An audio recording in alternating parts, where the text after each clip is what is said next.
ناظرین آداب، میں مدثر احمد انقلاب نیوز کی خاص پیشکش کے ساتھ آپ کے سامنے پیش ہوا ہوں۔ ناظرین، گزشتہ کچھ دنوں سے کولکتہ کی ایک ٹرینی ڈاکٹر کی عصمت دری یعنی ریپ کے سلسلے میں مسلسل احتجاجات ملک بھر میں جاری ہیں۔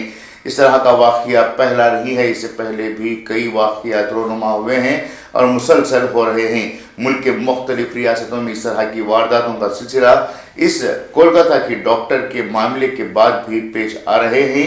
لگتا ہے کہ لوگوں کے دلوں سے قانون کا خوف اٹھ چکا ہے۔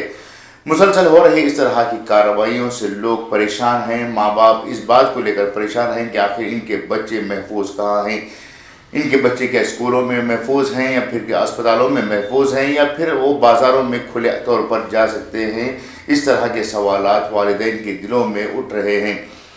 ایسے واقعات ہر دن ملک کے کسی نہ کسی کونے میں دکھائی دے رہے ہیں، خاص طور سے جو تعلیم یافتہ طبقہ ہے اس طبقے میں اس طرح کی کارروائیاں، اس طرح کے حادثات رونما ہو رہے ہیں، جو کہ تشویشناک بات ہے۔ جس وقت اس ڈاکٹر کا معاملہ پورے ملک بھر میں زیر بحث ہے، احتجاجات کا باعث بنا ہوا ہے، اسی دوران اتراکھنڈ میں بھی ایک مسلم نرس کے ساتھ ایسا واقعہ پیش آیا ہے جسے سنتے ہیں تو رونگٹے کھڑے ہو جاتے ہیں۔ بتایا جا رہا ہے کہ مسلم نرس گزشتہ 28 جولائی سے لاپتہ تھیں اور اس سلسلے میں اس کی بہن نے پولیس میں مقدمہ درج کیا تھا۔ بالآخر 8 اگست کو اس نرس کی باڈی جو ہے ایک نالے سے برآمد ہوئی۔ کہا جا رہا ہے کہ یہ جو مسلم نرس تھی اس کے ساتھ جنسی زیادتی ہوئی تھی، یعنی ریپ ہوا تھا۔ ریپ کرنے کے بعد زانیوں نے اس کے سر کے بال کاٹ دیے تھے، اس کے علاوہ اس کے جسم کے اندر کے اعضاء کو جسم سے نکال پھینک دیا تھا۔ آخر میں جسم کی اس شکل کی شناخت نہ ہو پائے، اس کے لیے انہوں نے چہرے پر کیمیکل پھینک دیا تھا۔ اس طرح کی یہ جو واردات پیش آئی ہے یہ بھی قابل مذمت ہے۔ غور طلب بات ہے کہ ملک بھر میں اس بات کا مطالبہ کیا جا رہا ہے کہ ڈاکٹروں کے ساتھ جو زیادتیاں ہو رہی ہیں اس کے لیے قانون بنایا جائے، لیکن سوال یہ ہے کہ کیا صرف ڈاکٹر ہی بیٹیاں ہوتی ہیں؟ ملک کے مختلف شعبوں میں ہر دن، ہر سال، ہر مہینے میں، ہر گھڑی میں ریپ جیسی وارداتیں پیش آ رہی ہیں۔ کیا ان تمام وارداتوں کو ملا کر ایک قانون اتنا مضبوط نہیں بنایا جا سکتا جس سے اس طرح کی گھناؤنی حرکتوں کو انجام دینے والوں کو سزا مل سکے؟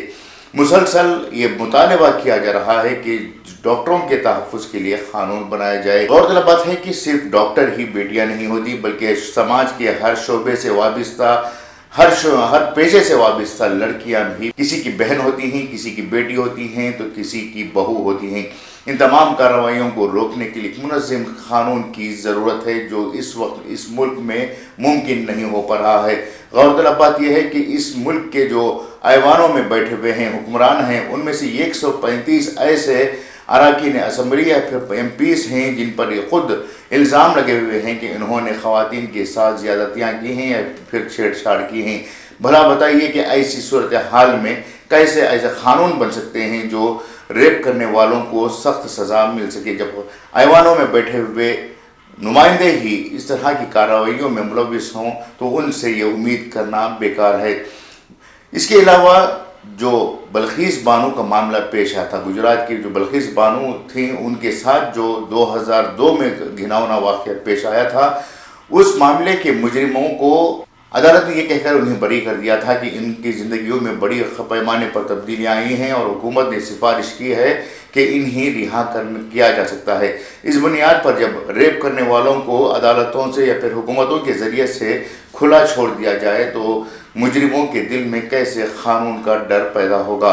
غور طلب بات یہ بھی ہے کہ ہندوستان میں سال 2022 کے درمیان 32,000 ریپ کیس درج ہوئے ہیں، جس میں زیادہ تر جو معاملات پیش آئے ہیں وہ SC ST یا پھر OBC سماج سے تعلق رکھنے والی ہیں۔ ایسے میں صرف ڈاکٹر یا پھر انجینئر یا پھر پولیس اہلکار کے معاملے کو لے کر قانون بنانے کے بجائے ملک کی عدلیہ جو ہے ایک ایسا قانون بنانے کے لیے ترجیح دے جو کسی بھی سماج کی لڑکی کے ساتھ ہونے والی زیادتی پر سخت قانونی کارروائی کر سکے۔ جس طرح سے خلیجی ممالک میں ریپ کے معاملات کو لے کر سخت قانون بنائے گئے ہیں یا پھر شریعہ اللہ کے تحت جس طرح کے قانون بنائے گئے ہیں یا پھر دوسرے جو یورپین کنٹریز میں موت کی سزا دی جاتی ہے، اسی طرز پر اگر بھارت میں بھی فوری طور پر ان معاملات کو سنوائی کرنے کے بعد موت کی سزا دینے کا طریقہ اختیار کیا جاتا ہے تو شاید یہ کام